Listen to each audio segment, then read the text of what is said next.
Hello students, welcome back again on my YouTube channel my exam solution. तो आज की इस लेक्चर वीडियो का हमारा टॉपिक है मानव अधिकार और अंतर्राष्ट्रीय व्यापार। MPS 02 की आपकी बुक का एक अगला चैप्टर है। ये मैं आपके लिए लेकर आई हूँ। मानव अधिकार के बारे में हम पढ़ेंगे इसमें। तो यहाँ पे मानव अधिकारों को अंतर्राष्ट्रीय व्यापार के साथ जोड़ के क्यों बताया गया है, क्योंकि जो TNCs है, जो अंतर्राष्ट्रीय व्यापार के लिए कार्य करता है, वो यहाँ पे मानव अधिकारों का किस वजह से उसका हनन कर रहा है, उसके बारे में इस चैप्टर में आपको बताया गया है। तो यहाँ पे हम अंतर्राष्ट्रीय जो है व्यापार के TNCs जो कार्य कर रहे हैं उसके बारे में पढ़ेंगे और मानव अधिकारों के बारे में जानेंगे। आपका पूरा जो चैप्टर है ये, इसमें जितने भी पॉइंट्स थे सभी कवर किए गए हैं। और TNCs यहाँ पे आप TNCs के नाम से यहाँ पे कंफ्यूज ना होए, ये आप ही के जो है पूरे चैप्टर के पॉइंट्स हैं। अगर आप पूरा देखेंगे अपना चैप्टर, उसमें TNC के बारे में ही पूरा लिखा हुआ है और सभी TNCs को लेकर ही पूरा आपका जो है सारे ही सामाजिक मुद्दे इसमें ऐड किए हुए हैं। तो इसी के बारे में हम पढ़ेंगे। और स्टूडेंट्स मैं आपको बता दूं कि हमारे चैनल माय एग्ज़ाम सॉल्यूशन पे हम MPS 02 का और मतलब मास्टर ऑफ पॉलिटिकल साइंस की जितनी भी बुक्स हैं और चैप्टर्स हैं सभी को मैं अपने चैनल पर जो है डालती रहूँगी। तो अगर आप भी मास्टर ऑफ पॉलिटिकल साइंस कर रहे हैं या फिर आप बैचलर आप डिग्री से आप कर रहे हैं, तो आपके लिए जो भी पॉलिटिकल साइंस के जितने भी इंपॉर्टेंट्स चैप्टर हैं, टॉपिक हैं, सब हम अपने चैनल पर डालते रहेंगे। अगर आप हमारे चैनल से जुड़े रहते हैं तो इन सब का बेनिफिट आप ले सकते हैं।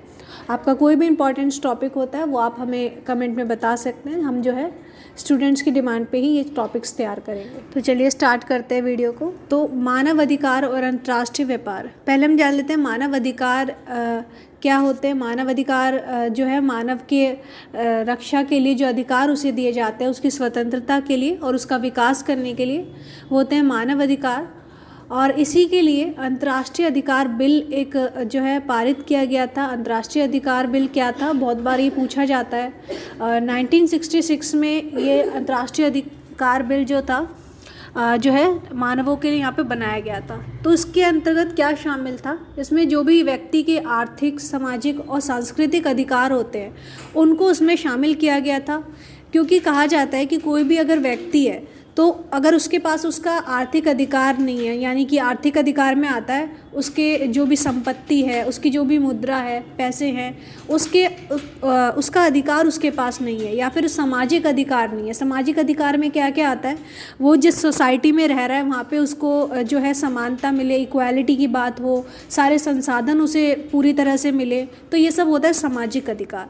और सांस्कृतिक अधिकार होता है जो भी उसको वो धर्म अपनाना चाहता है, अपनी जो भी संस्कृति, भाषा को वो अपनाते हुए समाज में रहना चाहता है, उसके अंतर्गत आती है सामाजिक सांस्कृतिक अधिकार के अंतर्गत ये सब मतलब आता है।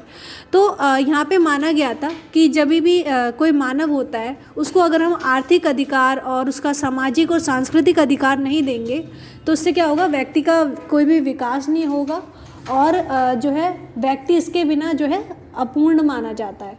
तो इसीलिए अंतर्राष्ट्रीय अधिकार बिल क्या था, उसमें इन तीनों अधिकारों को शामिल किया गया था, आर्थिक अधिकार, सामाजिक अधिकार और सांस्कृतिक अधिकार। इसमें 1966 में मानव को ये अधिकार दिए गए थे कि वो जो है उसकी जो भी संपत्ति होगी उस पर उसका अधिकार हो सकता है, समाज में उसे जो है समानता मिलेगी और सारे संसाधनों का वो है उपयोग कर सकता है। और सांस्कृतिक अधिकार यानी कि उसके जो है कोई भी भाषा को वो अपनाना चाहता है या अपने किसी भी धर्म को वो आगे लेके जाना चाहता है, उसे अपनाकर चलना चाहता है, तो वो उसे अपना सकता है। तो ये था अंतर्राष्ट्रीय अधिकार बिल 1966। पर इसके बाद क्या हुआ, 1966 में ये अधिकार तो मानव को दे दिए, पर कई लोगों ने और अगर इसमें जैसे अंतर्राष्ट्रीय व्यापार की बात की गई है तो अंतर्राष्ट्रीय व्यापार को बढ़ाने के लिए जो है मानव को काफ़ी यहाँ पे जो है उसका जो है उन्हें दंडित किया गया था और काफ़ी उनका फ़ायदा उठाया गया था। और उनके अधिकार जो भी थे, उनके अधिकारों का तो हनन यहाँ पे हो ही रहा था, साथ साथ उन्हें मतलब यहाँ पे कोई भी किसी भी तरह का फ़ायदा उनके अधिकारों से यहाँ पे नहीं मिल रहा था। तो ये अधिकार अंतर्राष्ट्रीय अधिकार बिल पारित तो हो गया था, इसका किस प्रकार से जो है अंतर्राष्ट्रीय व्यापार द्वारा इसका हनन किया गया, इसका जो है दुरुपयोग किया गया, ये हम इस पूरे चैप्टर में आज देखेंगे। तो TNCs क्या होते हैं, TNC आपके पूरे चैप्टर में यहाँ पे TNCs जो है विश्व व्यापार संगठन होता है, उसको वो है संभालता है। टीएनसीज जो है सारी व्यापार की जितनी भी चीज़ें होती हैं, व्यापार में जितने भी कार्य होते हैं और जितना भी व्यापार हो रहा है हमारे देश में, उन सब का जो है मॉनिटर करता है टीएनसी। तो टीएनसी ने यहाँ पे जो है मानव की जो भी अधिकार हैं उनको काफ़ी जो है उसको चोट पहुँचाई है, उसके बारे में यहाँ पे बताया गया है। तो टीएनसी क्या करता है, उसके टीएनसी का पहले यहाँ पे उद्देश्य क्या होता है कि वो अपने जो भी उसके अधिकार हैं, उसके मतलब कार्य है टीएनसी का कार्य होता है कि अपने जो देश का व्यापार है उसे आगे लेकर जाए। तो यहाँ पे टीएनसी ने क्या किया है, अपना व्यापार आगे बढ़ाने के लिए उसने मानव को जो है बहुत दुरुपयोग उसका किया है और उसको काफ़ी स्टेजेस पे उसको काफ़ी चीज़ें झेलनी पड़ी है यहाँ पे मानव को। और ये सब किसकी वजह से हुआ है, टीएनसी के वजह से। तो इसी के बारे में हम देखेंगे। पहले हम देखेंगे कि टीएनसी के कार्य क्या हैं और उस किस प्रकार से उसने जो है मानव को उसके अपने कार्यों को पूरा करने के लिए, अपना लाभ कमाने के लिए मानव के अधिकारों को यहाँ पे उसने जो है हानि पहुँचाई है। तो बहुपक्षीय व्यापार का मॉनिटर करता है ये, यानी कि जितना भी व्यापार हमारे राष्ट्र में हो रहा है उसको सब मॉनिटर कौन कर रहा है, उसको मतलब कितनी चीज़ें, कितना आयात हमारे देश में होता है और कितना निर्यात, मतलब कितना बाहर जा रहा है हमारे देश से, इस सब का मॉनिटर कौन करता है, टीएनसी करता है।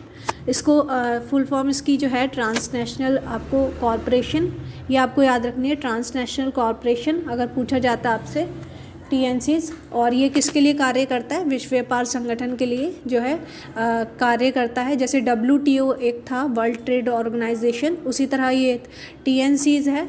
यूएनओ ने इसको नाम दिया था टीएनसी, और इसका जो कार्य था कि व्यापार में ये लाभ पहुंचाए, पर उसको लाभ पहुंचाने के लिए इसने मनुष्य का जो है काफ़ी मतलब दुरुपयोग यहाँ पे किया था।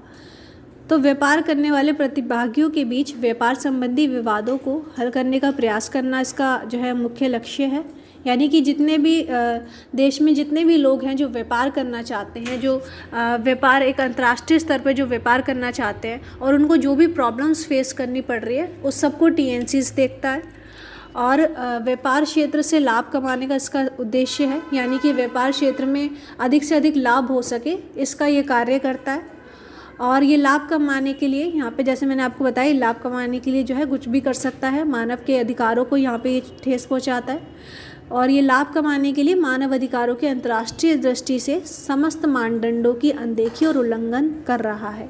यानी मानव के जो भी अधिकार हैं उससे वो ये ठेस पहुँचा रहा है, और इसकी वजह से जो है एक मानव जो है अपने अधिकारों को उसका यूज़ नहीं कर पा रहा है। तो टीएनसी द्वारा अगर हम देखें, यहाँ पे बात की गई थी महिलाओं के अधिकारों की, तो हम टीएनसी ने किन किन जो है स्टेजेस में किन किन अधिकारों को लेकर जो है अपने जो है लाभ कमाने के लिए उसने ये सब किया है, उसको हम देखेंगे। सबसे पहले यहाँ पे आता है महिलाओं को उसने क्या क्या अधिकारों का यहाँ पे महिलाओं को ठेस पहुँचाया।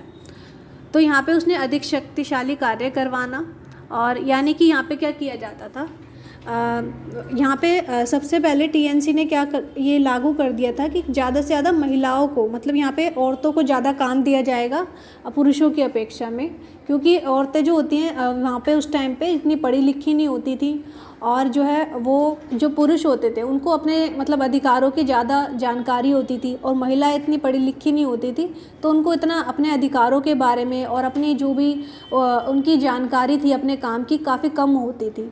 पर उनसे जो है यहाँ पे ज़्यादा मेहनत वाला काम यहाँ पे करवाया जाता था, और इस काम की वजह से उनको, अगर वो गर्भवती होती थी, यहाँ पे महिलाओं को गर्भवती के दौरान यहाँ पे काफ़ी असमानता यहाँ पे झेलनी पड़ती थी।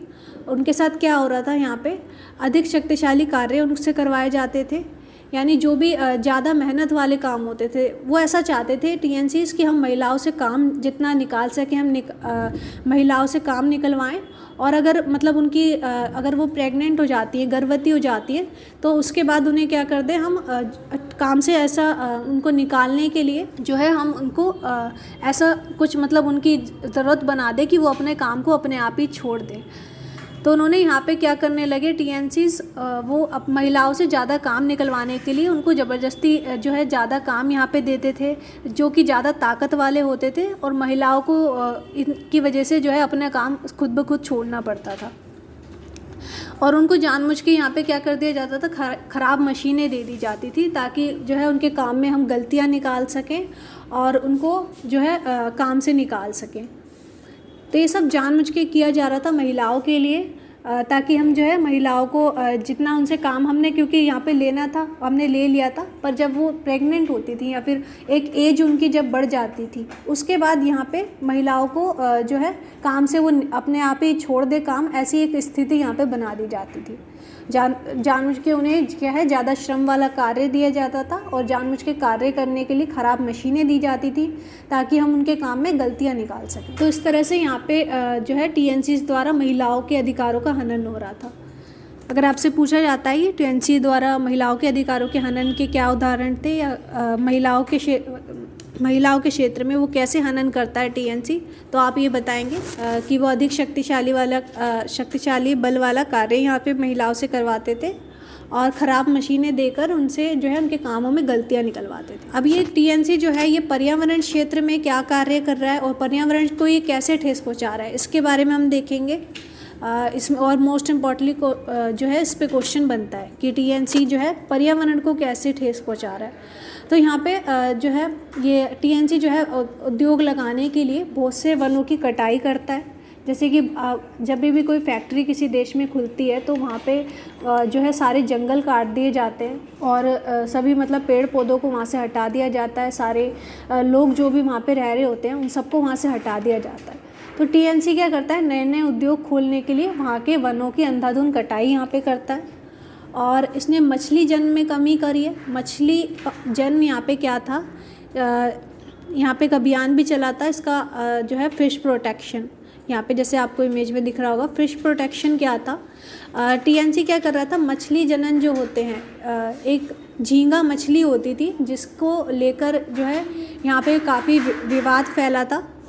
झींगा मछली क्या होती थी, इससे इस व्यापार में काफ़ी फ़ायदा होता था क्योंकि जो झींगा मछली थी इसमें निवेश काफ़ी कम होता था और जो है इससे निवेश कम होता था और फ़ायदा ज़्यादा कमाया जाता था झींगा मछली से। और पर ये हमारे पर्यावरण के लिए जो है काफ़ी दूषित भी थी और पर्यावरण को मतलब और मानव को भी काफ़ी इससे जो है बीमारियां फैलने का यहाँ पे डर रहता था। तो पर टीएनसी क्या करता था, अपने फ़ायदे कमाने के लिए, टीएनसी का उद्देश्य क्या था, लाभ कमाना। तो वो अपने लाभ कमाने के लिए क्या कर रहा था, झींगा मछली का व्यापार यहाँ पे कर रहा था। झींगा मछली क्या थी, उन्होंने झींगा मछली को मतलब एक ऊपर वो लेके गया और झींगा मछली तो टीएनसी यहाँ पे अपने मछली जनन को काफ़ी जो है आगे बढ़ा रहा था। उसने क्या किया था, मछलियों का उपयोग करने के लिए, यहाँ पे क्या होता था, अगर झींगा मछली कोई भी देश जो है उसको पाल रहा है झींगा मछली को, तो वो जो है हर 4 महीने में जो है जन्म देती है। तो इससे क्या होता था, अगर कोई निवेश पे जितना भी खर्च हो रहा है तो उससे एक ही बार में निवेश तो निकल जाता था और जितना भी फ़ायदा होता था उससे ज़्यादा काफ़ी डबल होता था। पर इससे मानव अधिकारों को और मानव को जो है काफ़ी इससे जो है मतलब ये उसके लिए काफ़ी घातक थी, हमारे पर्यावरण के लिए भी और मानव के लिए भी। तो टीएनसी ने क्या किया था, जो है मछली जन्म में काफ़ी बढ़ोतरी कर दी थी बिना ये सोचे कि ये मानव को और पर्यावरण को ठेस पहुँचा रही है। तो इस तरह से यहाँ पे झींगा मछली के व्यापार को काफ़ी बढ़ाया गया था। और इस पर जो है झींगा मछली पे आपका ये क्वेश्चन भी बनता है, तो इसमें आपको ये याद रखना है कि यहाँ पे जो है मानव अधिकारों को और पर्यावरण को बिना उसने पहचाने ही, बिना उसको ध्यान में रखे ही इसके व्यापार को बढ़ावा दिया था टीएनसी ने। और नदियों तथा झीलों का इसने प्रदूषित किया था, यानी जितनी भी फैक्ट्रियाँ ये लगातार बढ़ाता जा रहा था उससे जो है नदी और झीलें जितने भी थे वो प्रदूषित हो रहे थे। तो इसने जो भी महिलाओं के अधिकारों के लिए और पर्यावरण के जो भी अधिकारों को उसने ठेस पहुँचाई थी।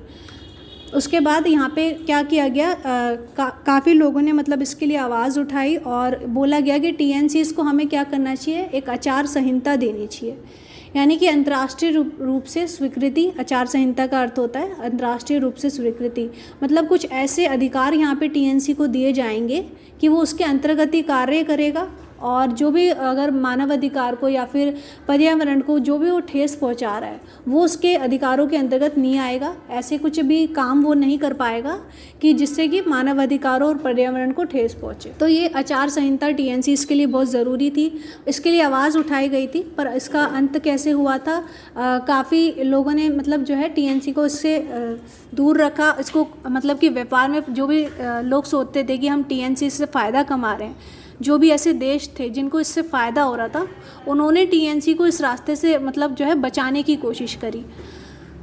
और बात पर लास्ट में इसका जो है आउटपुट ये निकला कि TNC इसको जो है काफ़ी ऐसी कंपनियां थी जो इसकी आचार संहिता को मानने लगी। यानी कि इसमें क्या किया गया था, काफ़ी देश जो हैं उसका मानव अधिकारों का ठेस ना पहुंचाए, इस तरह से कार्य करें। तो ये सब TNC पे तो नहीं लागू कर पाए अंत में, पर यहाँ पे एक कंपनी थी लेवी स्ट्रॉस एंड कंपनी, उसने जो है ऐसा जो है आचार संहिता अपनाई जिसमें बाल मजदूरों और बेगारी के बीच भेदभाव ना किया जाए मेरी कंपनी में। इस तरह का उसने नीति अपना ली थी लास्ट में। तो संयुक्त राष्ट्र ने TNC पर कुछ प्रतिबंध लगाने के लिए प्रयास किया, परंतु अधिक लाभ कमाने वाले देशों की वजह से ये रोक दिया गया। तो TNC जो है संयुक्त राष्ट्र था, UNO ने कुछ जब इतने विवाद बढ़ने लगे थे TNC के ऊपर, इतनी आवाज़ें उठाई जा रही थी, तो UNO ने क्या किया था, एक कदम आगे बढ़ाया था और TNC पे जो है अपने कुछ अधिकार उसके सीमित कर दिए थे कि वो इसी के क्षेत्र में कार्य करेगा, इसी से मतलब ज़्यादा वो कुछ नहीं कर पाएगा। पर जिन लोगों को इससे लाभ हो रहा था, मतलब TNC तो कुछ ऐसा ही कर रहा था जिससे कि हमारे व्यापार को लाभ हो, हमारे देश में जो है मुद्रा में लाभ हो। तो जिन कंपनियों को और जिन देशों को इससे फ़ायदा हो रहा था, उन्होंने ऐसा नहीं होने दिया। संयुक्त राष्ट्र के जो भी अधिकार उसने TNC पे लगाए थे उस सबको यहाँ पे हटा दिया गया था। तो 1992 में UNO ने क्या किया था, अपना जो है इससे पूरा अधिकार अपने पीछे ले लिए थे और UNO USA के दबाव से समाप्त किया गया था। USA ने क्योंकि इसके दबाव किया डाला था कि UNO जो भी TNC पे अधिकार लगा रहा है उसको वो हटा ले। इसके बाद निवेश संबंधी बहुपक्षीय करार यानी कि MAI ने भी जो है कोशिश की थी कि वो TNC को दबाए और TNC के अधिकारों को सीमित करे। वो जो भी कार्य कर रहा है उस पर कुछ लिमिटेशन यहाँ पे लगाई जाए, पर ऐसा ही इसका जो है MAI की भी आलोचना की गई थी और ये भी जो है सफल नहीं हो पाया था TNC को दबाने में। तो MAI भूमंडलीय अर्थव्यवस्था का संविधान है और ये स्वतंत्र TNC के लिए अधिकारों स्वतंत्रता का बिल बनाने के लिए महत्वपूर्ण कदम होता है। मतलब ये ऐसा करने वाला तो था कि TNC के अधिकारों को और जो भी स्वतंत्रता है उसको दे रखी है कि वो कुछ भी कर सकता है अपने जो है व्यापार में बढ़ावा देने के लिए। उस सब पर क्या है, बिल बनाने के लिए इन्होंने MAI ने कदम उठाया था, पर ये जो है संभव नहीं हो पाया था लास्ट में। और आलोचकों द्वारा इसकी जो है बुराई भी की गई थी, आलोचना की गई थी। तो परंतु आलोचकों ने तर्क क्या दिया था इस पे, मुक्त व्यापार प्रोत्साहित करने के प्रयास में MAI का ये कदम मुख्य कदम काम करो समुदायों और पर्यावरण के अधिकारों का कोई रखे बिना अंतर्राष्ट्रीय निवेशकों के निगम के हितों की पूर्ति करता है। यानी कि यहाँ पे बताया गया है कि वो अधिकारों की कुछ भी ऐसा नहीं करता क्योंकि मानव अधिकारों को उससे कुछ फ़ायदा हो रहा है और MAI सिर्फ जो है TNC जो कर रहा है उसके अधिकारों को दबाना चाहता है, इसलिए वो ऐसे जो है मानव अधिकारों पे उसका बहाना देके यहाँ पे रोक लगा रहा है। तो इसकी आलोचना इस तरह से की गई थी और MAI जो है अपने कार्यों में सफल नहीं हो पाया था कि TNC को आगे बढ़ा सके या उसके अधिकारों को जो है रोक सके। और तो फिर पर यहाँ पे इसका एक आउटपुट यहाँ पे ये निकला था कि कई निगमों ने श्रमिक और मानव अधिकारों के साथ व्यापार करने के लिए निगम आचार संहिता अपनाई थी। यानी कि जो है एक बड़ा व्यापार जो था TNC उसको तो हम नहीं कर पाए थे, पर कई ऐसे निगम थे छोटे जिन्होंने जो है इन मानव अधिकारों को ठेस न पहुँचे ऐसे अधिकार अपनाए। तो उसी में एक एग्जांपल है उसका लेवी स्ट्रॉस एंड कंपनी। इसमें कंपनी के ठेकेदारों और पूर्तिकर्ताओं को निर्देशित किया जाता था। यानी कि उसने जो भी कंपनी के जो भी ठेकेदार होते थे और जो भी उसने मजदूर रखे थे उन सबको वो क्या करता था, एक निर्देशित करता था और साथ ही व्यावसायिक सुरक्षा और स्वास्थ्य, मजदूरी और लाभ के अधिकार, बाल मजदूरी, बेगारी और भेदभाव के बिना किराए पर लेने की पद्धति शामिल इसने की थी। यानी कि जो भी इसके मजदूर होंगे, ठेकेदार होंगे, उसको ये सुरक्षा और स्वास्थ्य कि जो है सुविधाएं ये यहाँ पे देता था और उनके मानव अधिकारों को ठेस ना पहुँचे इसका वो ध्यान रखता था। लेवी स्ट्रॉस एंड कंपनी और ऐसी कई कंपनियाँ थी जिन्होंने ये जो है आचार संहिता को अपनाया था। तो इस पूरे चैप्टर में हमने देखा कि मानव अधिकार कौन कौन से थे और टीएनसी जो है व्यापार संगठन और विश्व व्यापार के लिए जो कार्य करता है, इसके क्या कार्य थे और उसने किस तरह से अपने कार्यों को पूरा करने के लिए, अपने उद्देश्यों को उसने पूरा करने के लिए मानव अधिकारों को कैसे इसने जो है उसका हनन किया और कैसे उसको ठेस पहुंचाई। महिलाओं के क्षेत्र में इसने क्या किया था, गर्भवती जब हो जाती थी महिलाएं, पहले तो उनसे बहुत फ़ायदा उठाया जाता था, पर जब वो गर्भवती हो जाती थी वो अपना काम छोड़ दें, वहाँ से ऐसी स्थिति वहाँ पे बना दी जाती थी। तो टीएनसी के कार्य द्वारा और पर्यावरण पे हमने देखा, इसका मोस्ट इम्पॉर्टेंट है ये पर्यावरण का उसने उल्लंघन कैसे किया था। यहाँ पे झींगा मछली के व्यापार को उसने बढ़ाया था अपने फ़ायदे के लिए और वनों की कटाई उसने की थी और नदियों और जलों के जो भी प्रदूषित हो रहे थे उसको और भी यहाँ पे बढ़ चुका था वो चीज़ टीएनसी के वजह से, क्योंकि उसने नए नए उद्योग यहाँ पे खोलना शुरू कर दिए थे। और इसकी जो आचार संहिता का जो मुद्दा आया था वो यूएनओ द्वारा और एमएआई द्वारा जो है इसका प्रयास किया गया था कि वो टीएनसी के अधिकारों को, जो भी उसके अधिकार हैं और खुले रूप से जो भी वो व्यापार कर रहा है उसको हम एक लिमिट दे सकें, पर वो भी यहाँ पे सफल नहीं हो पाया था।